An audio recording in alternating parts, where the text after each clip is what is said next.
As you know, I'm from Detroit, born and raised. What up, though? A lot of these pro-black pride mofos, they don't actually care about the problem. So do movies and stuff. This is my son with big hair, but... Do you use any drugs? I use lots of drugs, and I do sell drugs. How much would it cost to have sexual relations with you if I was a customer? 20 in a tip.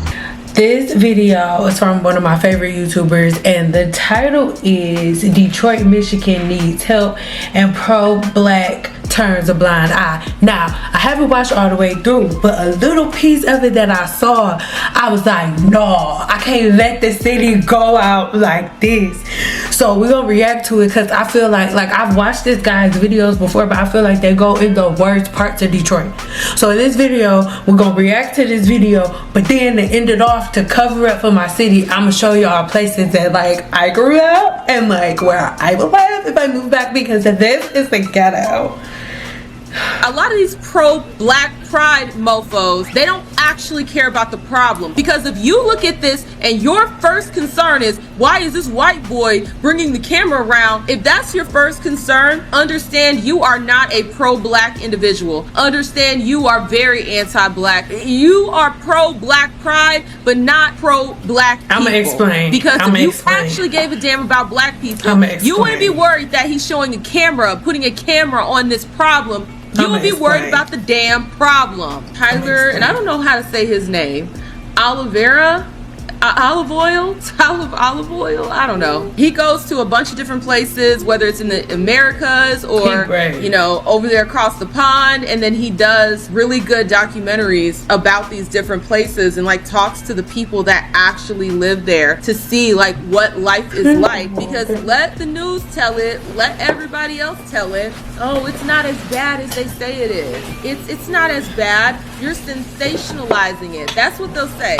They'll say that somebody like Tyler is sensationalizing it. However, how can you look at this video evidence of real people who have survived so far in this environment and see them so full of bullet hole wounds, spazzing out because they're on crack cocaine. How could you see this and say, oh, well, you're sensationalizing it? No, it's as bad as he's showing it to be. Literally, he's putting a camera to the issues happening in these communities. And it's always the pro-blacks that want us to not look at this. Oh, well, what about white people? Oh, well, what about this? Oh, well, what about that? I'm like, if you're so pro-black as you say you are, then why wouldn't you want that problem to be fixed? Specifically, if you're a pro-black, the black people living in these communities to actually have a chance at survival, especially the young children that are growing up in this hellhole or any of these hellholes all around the United States of America. So if you're gonna tell me that you're so pro-black, but then every time someone shines a light on an area where we can be better, where we can improve, then you want to talk about everything else, that sounds pretty anti-black to me. Everyone says Detroit is getting better. Detroit is awesome. We got a lot of talent here, and we get busy. But it's not like what you think it is. You see what she said there? It's not like what you think it is. Okay, time out.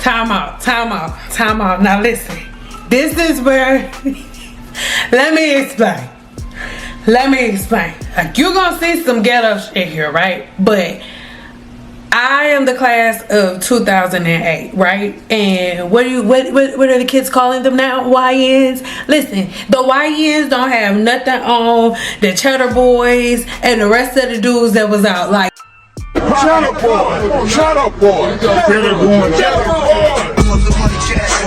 Fancy clothes, give me that. I'm a cheddar boy, babe. I'm a cheddar boy, babe. I'm a cheddar boy, babe.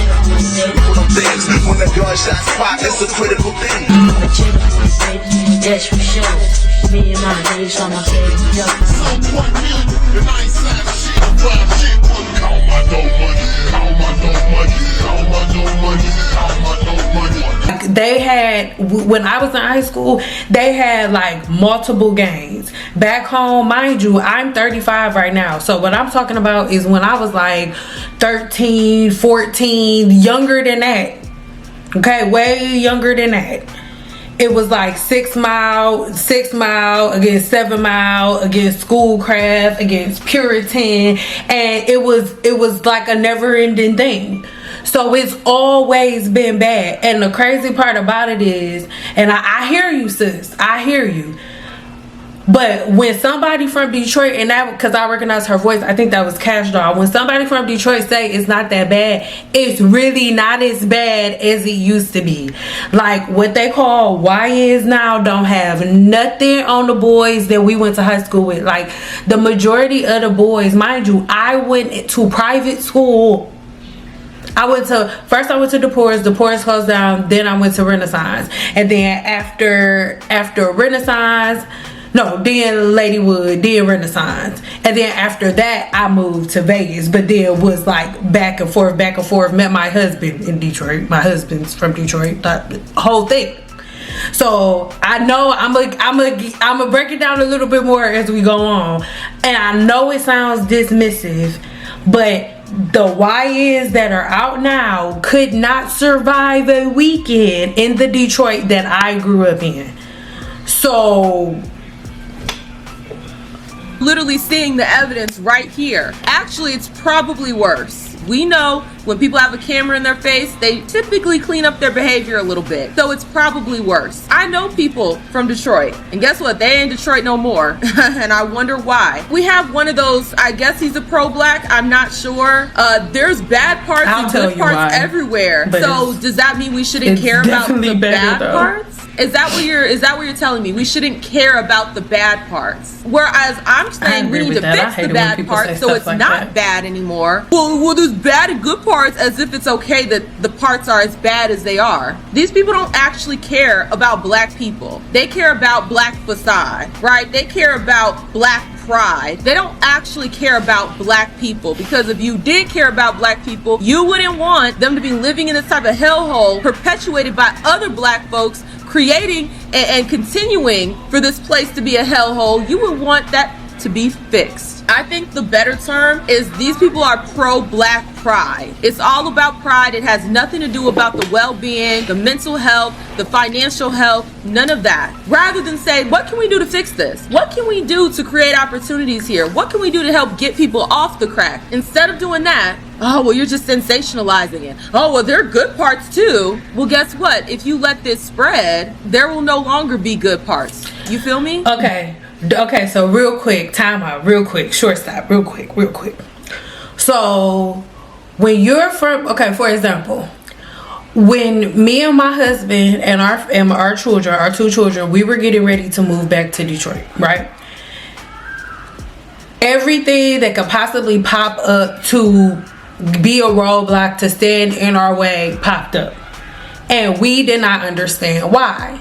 However, my husband's family is from Detroit, okay? My family is from Detroit. It is to the point where you cannot trust your own family. So yes, it seems like people are turning a blind eye to stuff like that, but this is the thing. If you, let's say I go back home and I'm proud of myself and I live within the inner city, and even if I live outside of the city, let's say I live in West Bloomfield, but my next door neighbor got a little ghetto grandson that be breaking into people's house, guess whose house is going to be broken into? So even though it sounds like, oh, they're deserting black people, no, it's not like that. And when you say like, oh, why did some people move out of Detroit? This is the thing. It doesn't matter how many good things they do. And this is coming from a person that was born and raised there, and I love my city. But if we're really realistic, if I'm answering your question on like why don't they do anything to it, nobody, myself included, I would never spend a shitload of money and then like or make a whole bunch of money. Let's say I get $10 million tomorrow. I am not going to Detroit and rebuilding anything. You know why? Because it's going to get built up. They're going to build it all the way up, and then there will be somebody that comes in and strips it of everything that it has and rips it apart. Why? Because that's how they get down in the D. It's where hustlers are born, baby, and they talk real smooth, so you wouldn't even know that they getting you until you got. And that's just what it is. So I hear you, I understand what you're saying, but it's not, and I agree. In a whole bunch of places, they use it as an example and all of this stuff, all of the things. It does not matter what the outside world does. If they're in Detroit, like within the inner city, what you have will be taken from you. One of my friends, her and her wife, they were down here and they were living in Vegas or wherever they was living, and then they moved back to Detroit. They're like, it's the worst mistake I've ever made in my life. They are doing good for themselves, right? They moved out of Detroit, not because it was bad, but moved out of Detroit just, you know, to make sure everything was cool. I mean, just to better themselves, whatever it was, okay, for work. It don't matter why they wasn't in Detroit. They moved back, and by the time they moved back, they had better jobs, nicer cars. Their car has been stolen over 10 times because they don't have no garage. They even put a fence up. They hop the fence, break the gate. Their car is constantly being stolen. So I hear what you're saying, but if you live in Detroit within the inner city, you cannot have nice things, period. So the reason that most people move out is because it doesn't matter what you do, there will always is crabs in a bucket back home. It sucks. I hate that it's that way, but it's crabs in a bucket, so it doesn't matter what anybody does, that's what it's going to be. But at the same time, when people say, oh, everywhere is not like that, like West Bloomfield, Pontiac, Novi, like outside of the inner city, black people like me move outside the inner city, but yet and still, you still got straps under the bed, like in multiple places in the house. You have to. You don't have a choice. When me and my husband decided, okay, we're gonna move back to Detroit, having a gun is not even an option. You have to. I don't care if I live in the middle, on the toppest, highest mountain in the middle of the suburbs. You have to have a gun, because back home, your own brother will set you up. It's just and not everybody, obviously everybody's relationships are different, but in the D, it's a different type of grimy.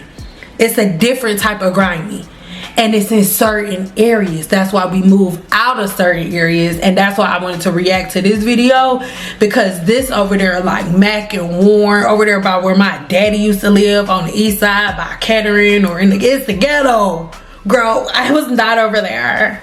Those who haven't seen this video are in for a ride. Some people don't understand places like this are real. Exactly. It's those same pro-black pride people that haven't been to areas like this that are putting on the cape for them. This more like the worst struggling neighborhood we got. And these niggas don't graduate 6th grade over here. I'd say 50-60% of this whole neighborhood squat. Do you know people that have taken lives as well? Yeah, of course. How common is it for someone to kill someone out here? We're gonna say 85 out of 100%. Why? It be the internet. If you see another person doing something, you want to go do it because it look fun to you. Then when you start doing it, it's fun to you. You're doing it yourself. Is it Pause. Like I said, this some young nigga shit. Like, what? Because you see people online and it look fun, and they be having guns and it be looking fun online. So then that's why we get the guns, because they be looking fun. Never. This is not worse than what it was back home. Back home when I was coming up, they wouldn't have answered the question. You wouldn't have been sitting in the car with them. They wouldn't have been recorded. They wouldn't have been on camera. There's so many niggas that I know back home that got bodies on top of bodies that nobody will ever know about. They would never do. It's better. Because these are the gangsters. The young ones, like 13, like they 14. care about what people look at them. Like, I don't want him to, like, they want people to look at them as murderers. Why on earth would a 13-year-old and 11-year-old want to be looked at as a murderer? What do we glorify in the music? What do we glorify in these neighborhoods? I have been fighting this for a while, not wanting to admit it or accept it, but it is a cultural problem. I do agree, Rum King. It is a cultural problem because the black culture I grew up in was nothing like this. But that's not the entirety of the culture, and that's the part that I had to accept. Within these neighborhoods, they have that culture of the ones committing the crimes, the ones committing murders. They're the ones at the top of the food chain and inspired to be like that. And the thing is, if you think about the whole thing with like the diddler and all of that, and you look at how he invented the East Coast versus West Coast, Blood versus Crips, all of that, like he invented the whole thing. It was, well, I mean, the Bloods and Crips was real, but you know what I'm saying, like if you watched it. But it's literally the same thing with back home. Like back home in the D is real cliquey. It's always been extremely cliquey. Like it was certain areas, the only reason I was able to go, they like, who are you? Like, who are you with? Soon as you get like, nigga, who is you? And you gotta, oh, I'm Sherman's daughter. Oh, well, I'm with Ty. Or, oh. And that's what it is. But it was 10 times worse. It was 10 times worse. Of course, they're gonna aspire to be like that if they see that that's the top of the food chain. That's what I was gonna say. Think about like all of the music. So all of the rappers that's old and losing their hair now and old and stuff, everybody that's doing stuff now, they're just doing what they music said. Percocet, Molly Percocet. Like they're taking drugs and they're going out with guns and whacking them around. They're doing what the song said. They was way worse. Way worse. Like I have multiple stories, multiple crazy shit that's happened with people that have lost their lives in my family, like mother and daughter coming up dead the same way. My cousin and both of my cousins, both came up dead in the house randomly. Nobody knows what happened. Nobody, like, what? And it don't have nothing to do with racism. It don't have nothing to do with nothing. It got everything to do with the type of people that's around. Like, that are living in these neighborhoods within that hellhole. But then at the same time, I look at it and I'm like, well, we have choices. If all these YNs, if they decided tomorrow that they weren't going to participate in this no more, they were going to clean up their act and get their together, a lot of those problems would cease to exist. Yes, you would still have the drug problem, but guess what? If nobody's out there to go sell them the drugs, they would have to get clean. They would have to get clean because it wouldn't be available. These problems, they can fix themselves, but it starts with personal choices. There are people living in these same environments that are making different choices. So that's why I don't want to hear any of this. They don't have to live this way. They are choosing to live this way. What is your advice for your son? I just want him to be out the way. I don't want him to run up like how I did. Yeah. I just seen a little nigga just the other day just try to rob somebody and got killed. So when other kids see that, are they afraid of getting killed themselves? No, they laughing. They're laughing at them. Because it ain't them. It's like these kids are being raised to be sociopaths. Why is your response to laugh? You manage it like a property manager or what? Yeah, we for people who doing bad. So who lives here? Okay, whoever can. We take whoever. You just don't do any background checks to see who No, lives sir. here? No, sir. Huh. I could be a serial killer and living here? Don't let us get wind though. Yeah. We worse than serial killers. We way worse than bad people. How much would it cost to rent this place per month? See, for a drug addict, this is like 5-star. Or if you just poor as hell. So if we see somebody established, they gonna pay $500. Okay. But a fiend probably $300. We got running water? Yeah, it should be running. Damn, okay, not bad. $300 a month, pretty cheap. A fiend was living in here, right? Yeah, we had some needle caps, all sorts of lighters. Got a little bit of rubbish stuff behind. What do we got here? What's this? Poop? Place is a little bit rough, but for a couple $100 bucks, a good deal, and you get to use drugs in here. Not many landlords will let you do that. Oh shit! God damn!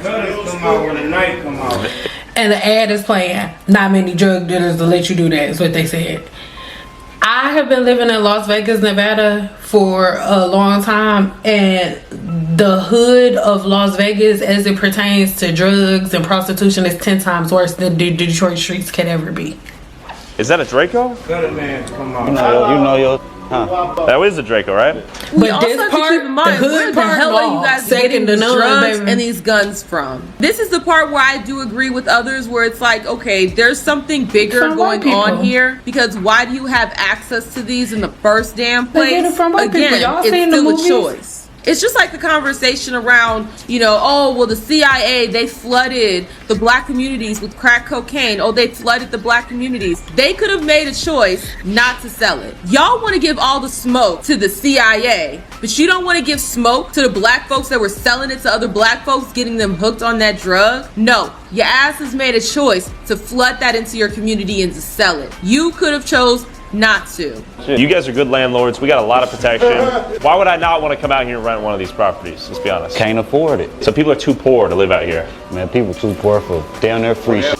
for whatever. But you might be wondering, how does a crack addict afford $300 a month for a beautiful apartment like this? What is their hustle out here?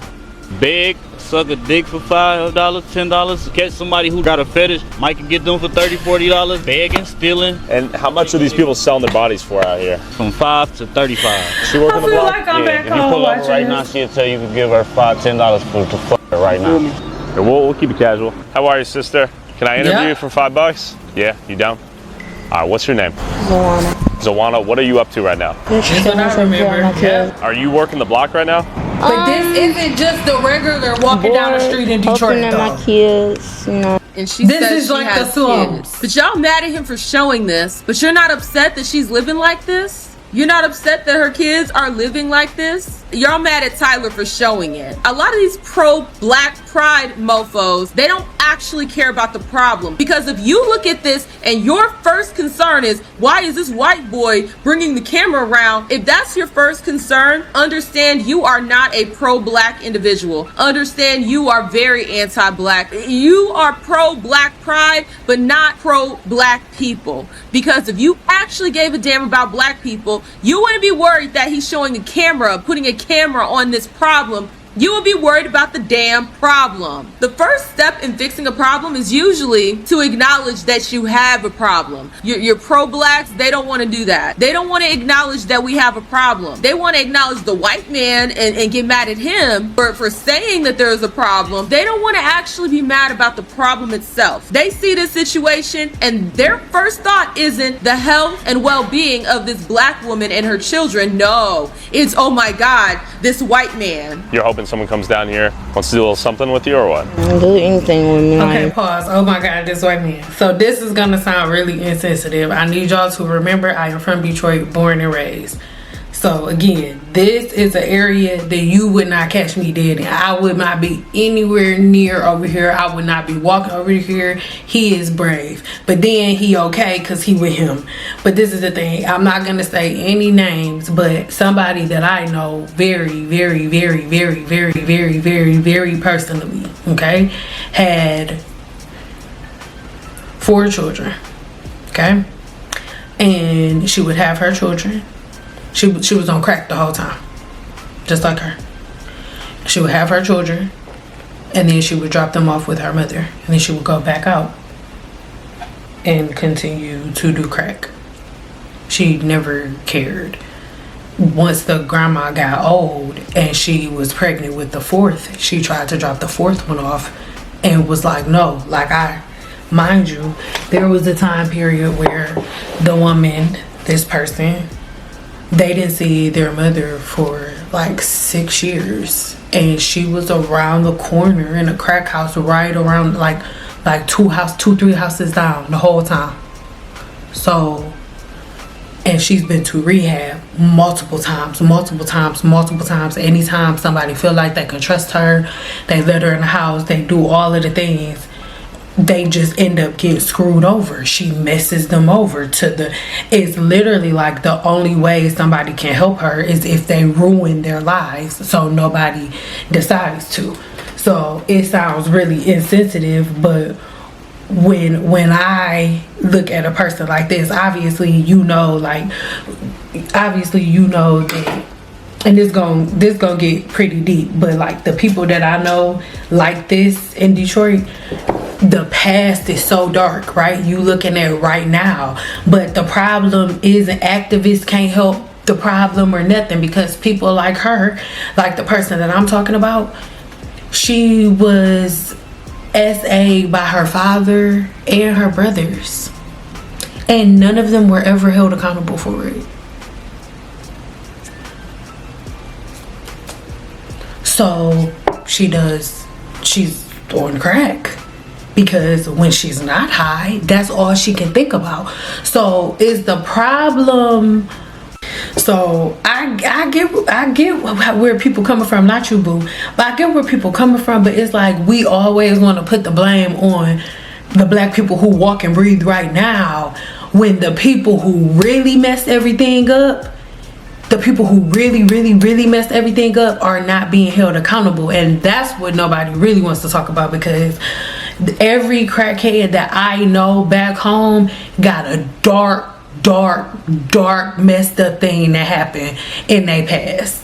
And even people that I know personally, like my brother's father and one of my uncles, like what you talking about right now, like the crack, my mama told me all about it. They pushed crack into the black community, and my mama explained it to me because I said the same thing, and then I asked her and she said it wasn't introduced the way that we think it was introduced. This is what my mother told me. She said that the way it was, my mom said they would be like at parties or whatever. They would be like at little parties or whatever, and they would be like, let's say smoking weed or whatever, and they would like crush it up and like sprinkle it on they blunts. And then that's how it was like slowly introduced. And it was like, oh, what was that? And then they would go from that to more. And then before you knew it, they was full-blown crackheads. One of my uncles, we laugh about it now. It ain't funny, but they caught him one day running out the side door and stole my grandma VCR. Like, they really was effed up. And like I said, the way yes, they could have made choices, but the way that it happened, it wasn't like that. Because I said the same thing. I'm like, how did this happen to y'all? But it was literally their whole entire generation, and it was like a couple of them, like twos and fews. Like I can name them like by name, and like when I think about it, their moms are like doctors and lawyers or like nurses that just was like super no hands on. But like my grandfather had passed away when my mama was 13, and my grandma was raising 6 kids by herself as a doing housekeeping at the Marriott Hotel, so it's not as that black and white. How much would it cost to party with you? Anything. That's what I really want to drink. You like drinks? You love alcohol? That's what I really want, yeah. You're smiling now. I also do movies and stuff. This is my son with big hair, but do you use any drugs? I use lots of drugs, and I do sell drugs. How much would it cost to have sexual relations with you if I was a customer? 20 and a tip. And amidst open-air drug use and prostitution, Detroit PD seemed to only care about us holding a camera and a mic. How's it going, Detroit PD? How you guys doing? No interviews. No interviews? I'm not interviewing you. Back up. Because it ain't gonna stop. What did I do? That ain't the regular police, bro. They don't play like that. They don't play like that. What did I do? What crime have I violated? What I don't want to go to jail. I'm not trying to stir anything up. Wait, so what's the anything else but the computer or towards the computer? Got it. Okay. It's sensitive information. Yeah, we'll move up. So tensions are high. We didn't do anything really. We're walking, it's in plain sight. We have a First Amendment. It's Detroit for you, bro. They gonna find any reason to bother you, bro, because we black people, He's we right, doing though. what we doing, bro. They seen too many black people in the area where they do find any reason to bother you, but it is kind of suspicious. You standing where you standing at, people don't just randomly go over there. Like, if the cameras wasn't around, that black dude went with you, and you just got in your car and you rolled down that street, when you first turn down the corner, it's gonna look like ain't nobody in the house. Soon as you start rolling down the street, every nigga coming outside. They all coming outside like, what up? Who is you? What up, cuz? And you better say, oh, I'm with them, or I'm with, that's how it go. So this isn't normal. It's not like, oh, the police are so bad. Like, you don't do that back home. I'm not saying this is okay. I'm just explaining. You know what I mean? Like I'm Shouldn't have been too many black people when they jumped out. That's why they got the nickname to jump. But the cops are black. They blue. What exactly are those police actually doing? What do you mean? They see too many black people where it should be no black people? It ain't nothing but niggas over there. It ain't nothing but niggas over there. Talk about they seeing black people where it should be no black people. It should be nobody but black people. I ain't never seen a white woman over that day in my life. I ain't never seen it. And if I did, she married to a black man in the house. But I still ain't seen it. They see a bunch of black people over here and they know it's. Are you crazy? It ain't nothing but niggas over here.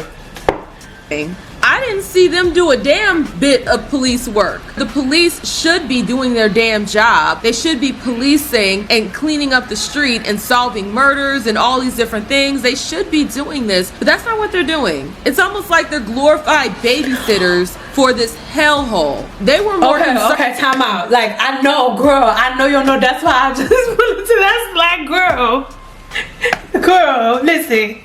Listen, first of all, since I was a little girl, this is nothing new. Detroit is such a niggerish place that the police are getting called every 5 minutes, every 5 seconds, bro. Every 5 seconds, I swear to God. I remember I was in middle school, and somebody in my family, I can't remember who it was, somebody in my family had ended up getting into a fight, right? And when somebody in my family had ended up getting into a fight. And when they got into the fight, they called the police. The police got there maybe like 3 hours later. I swear to God, like 3 hours later, like everybody had went home. They had fought. I think they friends had came over. It was like 2-3 fights that had went on. Girl, they just saw white people over there and was like, what are y'all doing with cameras? This is weird. This is odd. But I'm not saying anything's okay, but it's always like this. And then I just really don't know how to explain it to you. Like, the police in the D, low-key, are some of the coolest police that you will ever see in your life. And I really don't know how to explain it to you. Like, Detroit is one of the most ghettoest places that you could grow up. This side of town. It's literally no other way. He couldn't have any other energy. If you know what I mean, leave it in the comments. You literally can't have any other energy other than the one that he just had. What, girl? You walk up to some niggas from the D. You walk up to a group of dudes from the D with anything other than a strong arm, they're gonna look at you like you stupid. So he had to. I promise, I love your videos. I promise I'm not, girl. I'm just trying to tell you, girl. With him filming than they were any of the nonsense going on around. You have prostitution, very obvious prostitution. You have people with guns. You have people with drugs, all of that. And Girl, they're concerned about him because he has a camera. How is life in Detroit? It's straight. What are your thoughts? It ain't the best. I just moved back here from Vegas. I'd rather be back in Vegas than here. No, they be getting to it. Because Vegas more nicer. It's not ghetto. You can walk the streets at a certain time and not get shot up. Are people getting shot up out here? Yeah. It's safe, bro. It's cool, bro. Bro, just stay in your lane. You feel me? Get your money, bro. Why are the boys getting locked up? Cause, bro, they don't like us out here, bro. How is 12? Well, go tell 12. That's a baby. Should be worried about school, extracurriculars, playing video games. This is the problem. The most he should be worried about when it comes to money is maybe having a paper route or something like that. I don't even know if they still do paper routes. That's his mama fault. They know what's going on. You got ops out here too? Hell yeah. We need to be talking about the generation before them, not them. Baby. Feel me? I'm playing, bro. You shouldn't have no damn ops. For them boys, man. I want to show you how common it is to have gotten shot for those living and working in the streets. I can assure you, this type of gun violence is definitely not showing up on any crime statistics the city uses to deflate the reality of how violent it is out here. You want to check my bullet wounds out? Hey, hold on. Let me show you mine. God damn. Look. Jesus Christ. Damn. So much. You guys are taking hits. Can I just say this again? From Detroit, Michigan, born and raised. I don't have nobody in my family on either side that got bullet wounds that look like that. Like, it's I think the reason that most people are upset about this is they go to the worst places, the most ghetto people that you can find in Detroit and be like, this is Detroit. And it's like, that other person, they said they were in Vegas, right? Well, once again, it depends on where you're at. In Las Vegas, if you move to North Las Vegas is where the black people are. So if you move to North Las Vegas, they have a hood and they got so many crackheads over there. Oh my God, it's a whole nother different type of crackhead. You only see one type of crackhead. In Detroit, you only see black crackheads, and you may see a white crackhead every blue moon, but you got every type of crackhead in the world. You see Asian crackheads, black crackheads, Samoan crackheads, white crackheads, Asian crackheads. Every type of crackhead you think is a crackhead out here. You only see black crackheads. and they got crime and stuff now. Will you get popped faster in the D? Absolutely. I'm not even gonna sit up here and play with you like that. But at the same time, not only do I never go in these areas. I don't know any dude that act like that. I don't know no dudes that talk like that. What I have a problem with this, and the reason that I'm making the video, and the problem that I think everybody else has, is why not go, and we gonna watch to the end, maybe he did, why not go to the places in Detroit where black people are thriving? Why not go there? Why not go to the places where the black people are thriving? And this is coming from, again, from a person that was born and raised in Detroit, Michigan. Even though I don't hang around people like that, do I know of people that way? Yes, I do. And those people had the opportunity to get out of certain situations. And when they did, they decided that they felt it was more fun. It was more hip. For example, it's a dude that I went to high school with, right? I almost said his name. We were at a private school. And for 9th grade, St. Martin de Porres, and St. Martin de Porres closed down. 10th grade, he just randomly decided to rob a jewelry store. And last time I checked, he was in prison. Like four or five other dudes that I was in high school with in private school just started doing stupid stuff, making dumb decisions. They made dumbass decisions. It's another dude got 10 years. Dumbass decisions, making dumbass decisions. My cousin just got out of prison, 15 years. Dumbass decisions, making dumbass decisions. None of them spent time in jail because of the environment that they was raised in. And you know how I know that? My husband was raised in that same environment. And my husband has a brother who made different choices. And I know this part is hard for people to hear. It is all about choices. My husband, like me, I went to St. Martin de Porres and Renaissance. Like, I was not in the ghetto, but my husband was, though. Living with one, I almost said. That's all. Like, he was there. Okay, and my husband had an opportunity to be the dope man if he wanted to. Like, all of the same decisions that they all made, my husband had the choice to make, but he chose the latter. And one of his brothers made a different type of decision. It's choices. So I love it, and I know it's like, oh, black people, but no, the black people in Detroit are not those are not victims. Like I said about certain women that's into prostitution, I can only speak on the ones that I know of. They all have things that link to old ass men that are still alive and leaders and deacons of churches. Told you every major organ, liver. Every major organ. This your main vein. I forgot what it's called. Something with an A. No. Heart, lungs, everything, bro. And that's the thing. It's an ad. Hold on. All right, here we go. Where are your so-called pro-blacks to help with this? Where are they? But how are they're they worried about supposed to fighting help, the white though? man, but they're not worried about us fighting each other, doing this There's to each literally other. nothing they I can could do. almost guarantee you, There's pretty much nothing anybody every can do. single wound we saw in this video so far was inflicted by another black person. This isn't new. See, I played for you guys a clip a while ago, Malcolm X. I played you guys a video of him, and he had said clear as day that they needed hospitals. Why? Because we do a lot of shooting and stabbing of each other. That's what he said. By the standards of today's pro-blacks, y'all would be calling Malcolm X a raccoon. This has been a problem. And yes, we can talk about proximity, all that, but guess what? That's another deflection. Well, it's just proximity. Okay, well, it's still a problem. Well, it's just that it's still a problem. Y'all say anything to deflect from what the problem is. And also finding a solution. There's nothing anybody can do. I'm telling you, there's nothing anybody can do. Whatever. I mean, I be boosting, robbed, steal, broken homes, stole from my family. Is it tough living on the streets out here?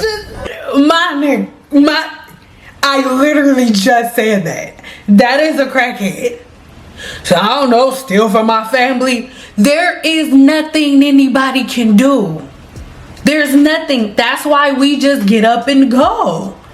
There is no. What do you do? What does the government do? What does anybody do? Even if the national, let me tell you something. Even if the, you know how the National Guard going everywhere else. All this is what's gonna happen. The National Guard gonna take their ass to Detroit. Everybody just gonna stay in the house. What are we talking about?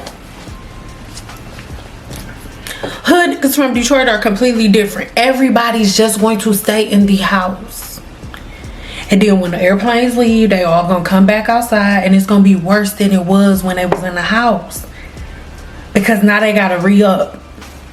I literally just said that. Steal from my mama, shit, my kids, shit. It don't even matter. You gotta steal from my kids. It's tough living on the streets because we make it tough. I can respect her saying that. It's tough out here because we make it tough. That's called accountability there. It's this way because we're making it this way. It doesn't have to be. We want to talk about how nobody wants to invest into the city. Nobody wants to do this for the city. Why the hell would you invest in a city that's like this, where your investment is just going to get robbed, shot up, destroyed? Why would anyone invest here? See, the problem needs to be fixed before you can start putting money into the community. Because the money is just going to get destroyed. Like if I build, a sensor, a sensor for the kids, a sensor for them to work on job skills, all of that. I build it in there. It ain't gonna matter. If the cancer is still in the community, that cancer is going to destroy that building. Hell, it might get destroyed before it's even built. Problem needs to be fixed within the people, within the culture. But y'all don't want to have that conversation. Y'all want to pivot to, well, what about white people? Y'all want to pivot to, well, systemic, well, this, well, that. The only thing we can really control at this moment in time are our personal choices. They need to be held accountable for their choices. The reason why this city is jacked up the way that it is because of a bunch of individual choices to not give a damn, to shit up. My name's Demetrius Holloway. What are you up to today? I just come home doing 30 years. I just come home doing 30 years. Wait, what? Google Demetrius Holloway, Broadway. Nobody needs to Google you and stop keeping my my family. Who's the Holloways? I'm a Holloway. I'm a Holloway, bro. Tell me a little bit about the Holloways. When I was 16 years old, my uncle gave me 10 keys of cocaine and $185,000. I killed my best friend. Give me my respect, I mean my little friend. That's for sure. Me and my daddy saw my say. Pause, time out. And I'm gonna rewind it real quick. What did I just say? And I have not watched this. What did I just say? I said the problem is not this generation now. It's the generations that came before. His old ass just said his uncle gave it to him. His uncle is somebody's bishop right now. I'm telling you what I know. It's somebody bishop and somebody church. I'm telling you what I know. Come on. Tell me a little bit about the Holloways. When I was 16 years old, my uncle gave me 10 keys of cocaine and $185,000. I killed my best friend nigga with his own gun. So you had $185,000, and this is what you chose to do with it. This is why I said earlier, you could throw money at this. That's not going to fix the problem. This was something that me and Justin, we've been talking about for a while. Honestly, if they were... You had $185,000. Did you hear what he said? He said, I killed my best friend with his own gun. At this point, I feel like I don't need to say nothing else. This video has confirmed everything that I said. I was born and raised there. The problem isn't outside. The problem is from inside. You want to know how he started selling crack? How he started selling crack? How he getting the drugs? His uncle gave it to him. His uncle gave it to him. And you want to know why he was in prison for 35 years?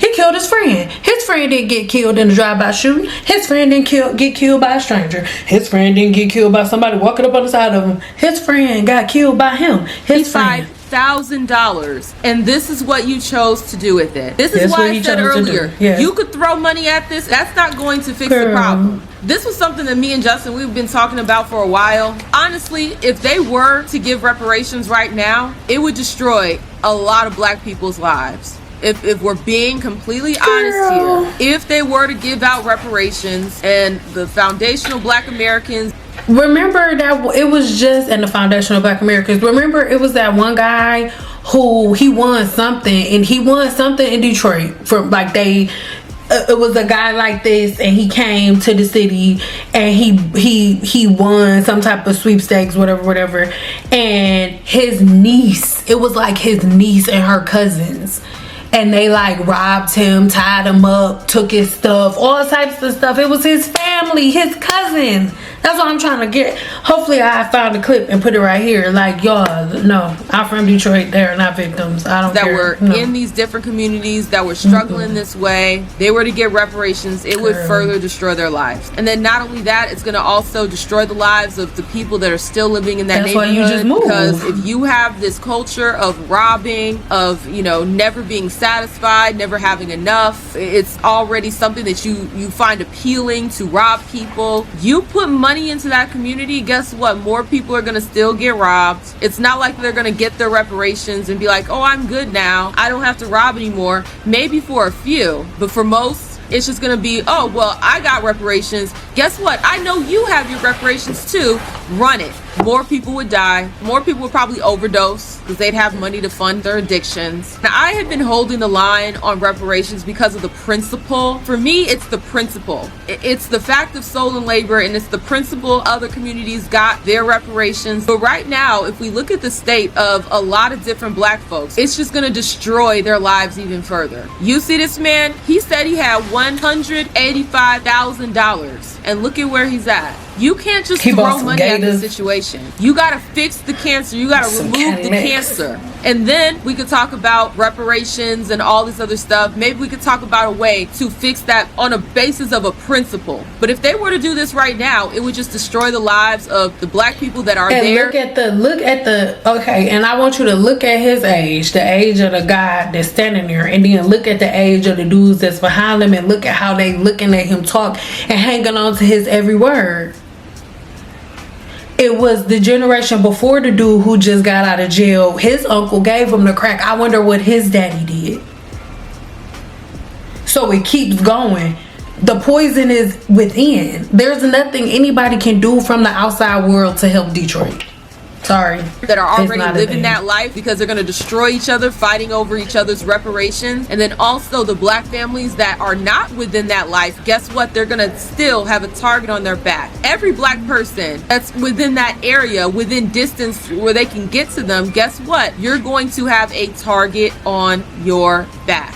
And that's the part that I've really been struggling with because, like I told y'all, I've really been holding the line on that one because of the principle of it. But the more I see this, the more I realize you can't fix this by just throwing money at it. You give folks like this some money, they're gonna up their lives even more. Honestly, if white supremacists really wanted to, the Black community, they would do just that. They would give us our damn reparations. Give them some money, in this girl. State. While it'll do good blow each for other people up. who are not living like this, who are not adopted into this subculture of Black culture, while it will do good for them, it's just gonna amplify the problems that they already have. The problem needs to get fixed up here, and that's the sad truth. We need to put our pride aside. Pride is one hell of a drug.